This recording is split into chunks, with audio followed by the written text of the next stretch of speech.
পশ্চিমবাংলায় সরকারি স্কুলের মিড ডে মিলের দায়িত্ব দেওয়া হয়েছে ইসকন মায়াপুরকে। তো তারা স্বাভাবিকভাবে নিরামিষ খাওয়াবে। তো এটা যথেষ্ট উদ্বেগের খবর। এটা ভেবে বসবেন না যে নিরামিষ খাওয়াটা বাচ্চাদেরকে নিরামিষ খাওয়াবে মানে খুব ভালো। এটা যথেষ্ট উদ্বেগের খবর এবং যথেষ্ট ভ্যালিড কারণেই লোকে উদ্বেগ প্রকাশ করছে। তো কিছু জনৈক বিজেপি সাপোর্টারকে আমি দেখলাম ফেসবুকে লোকের পোস্টে কমেন্ট করে বেড়াচ্ছে যে স্কুলে এসে নিরামিষ খাক, বাড়িতে গিয়ে মাছ মাংস ডিম খাবে।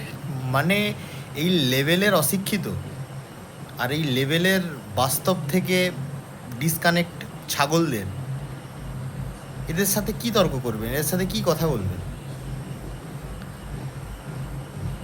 বাচ্চাদেরকে ডিম না দেওয়া, একটা বাচ্চা বয়সে ডিম খাওয়া, ওই প্রোটিন, ওই পুষ্টি যে কতটা লাগে বাচ্চাদের প্রয়োজন তা কল্পনাও করতে পারবেন না। একটা উঠতি বয়সের বাচ্চা তার মস্তিষ্ক বিকাশের জন্য, তার তার শরীরের জন্য কতটাই প্রোটিনটা লাগে, কতটা প্রোটিনটা প্রয়োজন, সেটা কিছু অশিক্ষিত ছাগল এর মর্ম বুঝবে না।